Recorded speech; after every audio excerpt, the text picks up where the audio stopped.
Hello dear student. Today we will be taking questions asked in board exam. विद्यार्थी मित्रांनो, आज आपण board exam मध्ये विचारल्या जाणाऱ्या क्वेश्चन्सचा विचार करणार आहोत.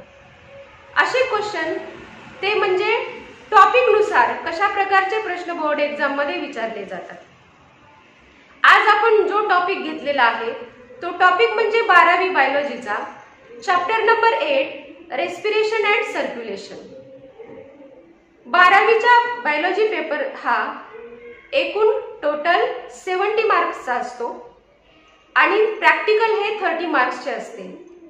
70 मार्क्सचा जो पेपर आहे त्याच्यामध्ये जो आजचा आपण टॉपिक घेतलेला आहे का तो खूप इम्पॉर्टंट टॉपिक आहे. आणि इम्पॉर्टंट का आहे because total 8 to 10 marks questions asked from this topic.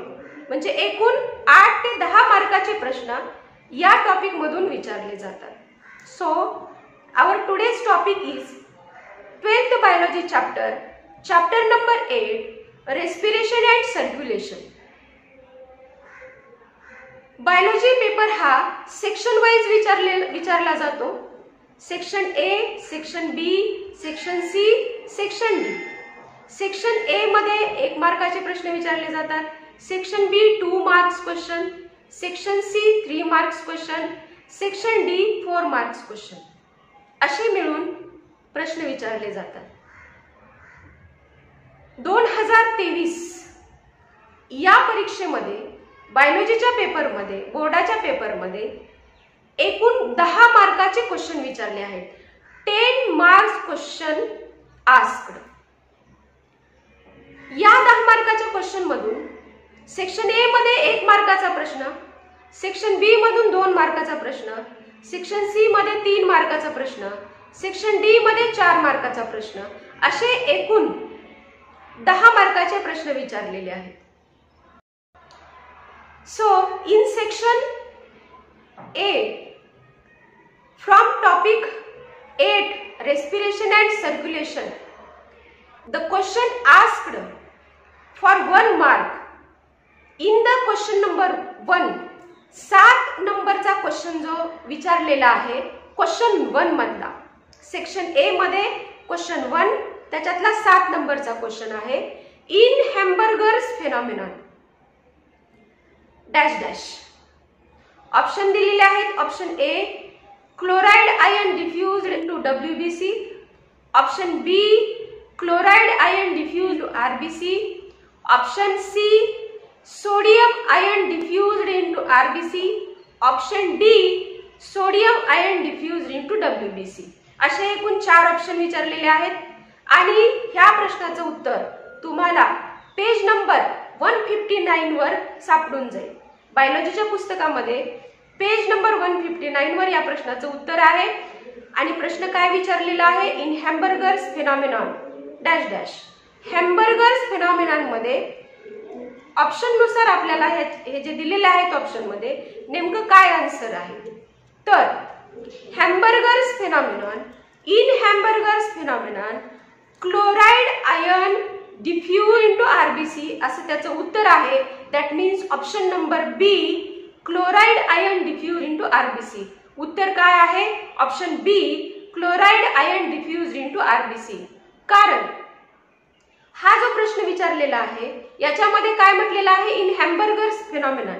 या हॅम्बर्गर्स फेनॉमेनॉनलाच क्लोराइड आयन शिफ्ट असेही म्हणतात. म्हणजेच हा हॅम्बर्गर्स फेनॉमेनॉन कशावर डिपेंड आहे तर क्लोराइड आयन डिफ्यूज शिफ्ट वर डिपेंड आहे. आणि नेमकं ह्याच्यामध्ये काय होतं. To maintain the ionic balance in the RBC and plasma. RBC आणि प्लाझ्मा मधील आयोनिक बॅलन्स मेंटेन करण्यासाठी प्लाझ्मा मध्ये जे क्लोराइड आयन असतात ते क्लोराइड आयन RBC मध्ये डिफ्यूज होतात. हे त्याचं उत्तर आहे. Then section B. In section B the question asked for 2 marks. Section B मध्ये क्वेश्चन जो विचारलेला आहे तो 2 मार्काला क्वेश्चन विचारलेला आहे. अँड द क्वेश्चन नंबर 8 कुठला विचारलेला आहे. कोणता प्रश्न विचारलेला आहे. क्वेश्चन नंबर 8 म्हणजे प्रश्न 8वा विचारलेला आहे. And the question is draw a neat and labelled diagram of conducting system of human heart. आणि लेबल दिलेले आहेत. Label is AV node, bundle of His, Purkinje fibre, असे 3 लेबल दिलेले आहेत. म्हणजे काय प्रश्न विचारलेला आहे तर आपल्याला इथं काय करायचं आहे तर कंडक्टिंग सिस्टीम ऑफ हार्टची डायग्राम काढायची आहे आणि ते जे लेबल दिलेले आहेत 3 लेबल ते त्याला मेन्शन करायचे आहेत. म्हणजेच कंडक्टिंग सिस्टीम ऑफ हार्टची ही जी डायग्राम आहे तुम्हाला बायोलॉजीच्या पुस्तकामध्ये पेज नंबर 171 वर सापडते. पेज नंबर 171 वर आहे. आणि आपल्याला इथे काय करायचं आहे, जी डायग्राम दिलेली आहे त्या डायग्रामला अर्धा मार्क आहे. ती डायग्राम आपल्याला काढायची आहे आणि जे लेबल दिलेले आहेत AV node, bundle of His आणि पर्किंजे फायबर, हे 3 लेबल आपल्याला द्यायचे आहेत. As we all know that is our human heart can generate its own impulse. आपलं जे ह्युमन हार्ट आहे ते स्वतः इम्पल्स जनरेट करतं and that generate its own impulse from the nodal tissue, from the specialized muscles, and that specialized muscles are, that nodal tissue are SA node, AV node, bundle of His, Purkinje fiber, that specialized nodal tissue. आणि त्यातल्या 3 दिलेल्या आहेत त्या mention करायच्या आहेत. म्हणजे diagram जी आहे ती अर्ध्या मार्काला विचारलेली आहे आणि 3 जे नोडल टिश्यू दिलेले आहेत त्या 3 नोडल टिश्यूला अर्धा मार्क, असे मिळून एकूण टोटल 2 मार्काचा प्रश्न विचारलेला आहे. The third question asked in section C. Section C मध्ये तिसरा प्रश्न विचारलेला आहे. Question number 18. क्वेश्चन नंबर 18 जो आहे तो विचारलेला आहे. डिस्क्राइब स्टेप्स इन ब्रीदिंग, असा क्वेश्चन आहे. Describe steps in breathing. आता याच्यामध्ये आपल्याला काय लिहायचं आहे, काय उत्तर लिहायचं आहे तर ब्रीदिंग मध्ये काय येते तर ब्रीदिंग मध्ये इन्स्पिरेशन अँड एक्सपिरेशन येते. याच्या आपल्याला स्टेप्स लिहायच्या आहेत. Describe steps in breathing. In breathing inspiration and expiration takes place. आणि इन्स्पिरेशन अँड एक्सपिरेशनच्या स्टेप्स आपल्याला लिहायच्या आहेत. काय विचारलेलं आहे इथं, डिस्क्राइब स्टेप्स इन ब्रीदिंग, म्हणजे ब्रीदिंगच्या स्टेप्स विचारलेल्या आहेत. In breathing inspiration and expiration takes place. Breathing मध्ये इन्स्पिरेशन आणि एक्सपिरेशन होते. आता त्याच्यामध्ये 3 स्टेप्स आपल्याला इथे लिहायच्यात. इन्स्पिरेशनच्या 3 स्टेप आणि ब्रीदिंग आणि एक्सपिरेशनच्या 3 स्टेप. इन्स्पिरेशनच्या 3 स्टेप लिहायच्यात, एक्सपिरेशनच्या 3 स्टेप लिहायच्यात. त्याच्यामध्ये आपल्याला इन्स्पिरेशन मध्ये in inspiration atmospheric air taken into lungs. Inspiration मध्ये पहिली स्टेप्स आहे atmospheric air taken into lungs. It occurs due to pressure gradient forming from the lungs and the atmospheric air. आणि हे का होतं, atmospheric air ही lungs मध्ये येते, ही जी पहिली स्टेप्स आहे. हे का होतं, कारण pressure gradient occurs into lungs and atmospheric air. Then second step, it is active process in which diaphragm become flat, goes downward. Third step, external intercostal muscles get contract, so ribs and sternum goes upward and outward. Fourth step, increase in thorax volume and decrease in the pressure of the lungs. So to equalize this pressure, atmospheric air rush into lungs. आता ह्या point पैकी कोणतेही आपल्याला 3 point लिहायचे किंवा 3 steps आपल्याला लिहायच्यात. Then expiration, during expiration thorax contract causing air to be exhaled. Then second, the diaphragm relax and push upward to become dome shaped. म्हणजे diaphragm relax होतो, वरच्या दिशेने पुश केला जातो आणि डोम शेप्ड दिसतो. Then third, intercostal muscles relax and ribs goes inward and downward.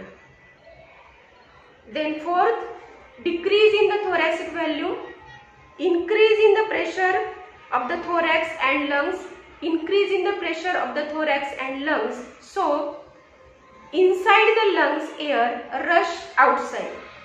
So air from lungs rush outside. यापैकी आपल्याला एकूण कोणतेही 3 स्टेप लिहायचे किंवा 3 पॉइंट लिहायचे. 3 पॉइंटला इन्स्पिरेशनच्या 1.5 मार्क आणि एक्सपिरेशनच्या 3 पॉइंटला 1.5 मार्क, असे मिळून एकूण 3 मार्काचा क्वेश्चन आहे.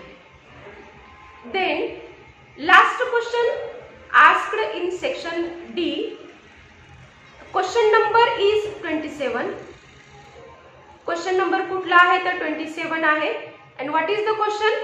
हा क्वेश्चन विचारलेला आहे तो म्हणजे ए, बी आणि सी एकूण 3 क्वेश्चन जे आहेत ते 4 मार्काला विचारलेला आहे.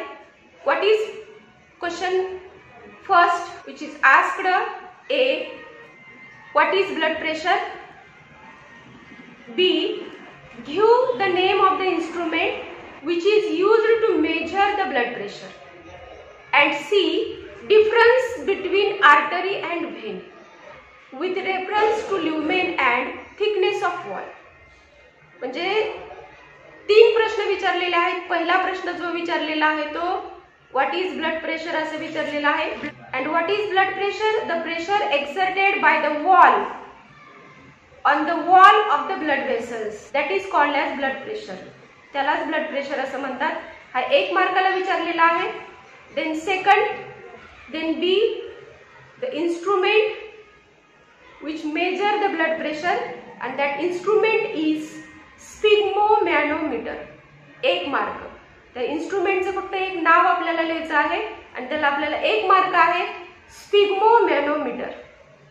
Then C, difference between artery आणि व्हेन विचारलेला आहे पण त्यातले रेफरन्स दिलेले आहेत म्हणजे ते जे 2 पॉइंट दिलेले आहेत त्याच्यानुसारच आपल्याला डिफरन्स लिहायचा आहे.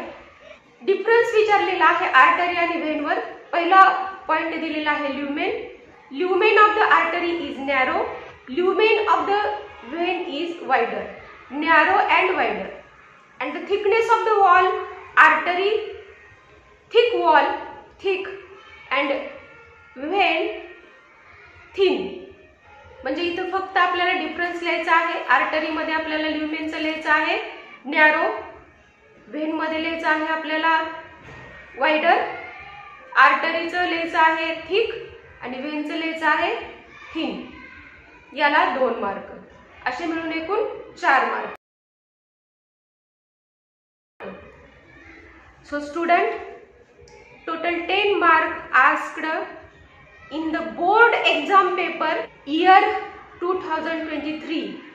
म्हणजे विद्यार्थी मित्रांनो, बायोलॉजीच्या 2023 या बोर्डाच्या पेपरमध्ये रेस्पिरेशन अँड सर्क्युलेशनवर एकूण 10 मार्काचे प्रश्न विचारलेले आहेत. 70 मार्काचा पेपर असतो आणि त्या 70 मार्कापैकी एकूण 10 मार्काचे प्रश्न विचारलेले आहेत. So this topic is very important topic. Question तुमच्या समोर आहेत. कशा प्रकारचे प्रश्न विचारले जातात हे आता आपल्याला हळूहळू माहिती होईलच. द नेक्स्ट सेशन हे जे आहे ते 2024 मध्ये रेस्पिरेशन अँड सर्क्युलेशनवर कुठले प्रश्न विचारलेले आहेत याच्यावर माझा व्हिडिओ असेल. तो व्हिडिओ नक्की बघा आणि हा व्हिडिओ नक्की बघा. या व्हिडिओला लाईक करा, शेअर करा आणि सबस्क्राईब करायला विसरू नका. थँक्यू.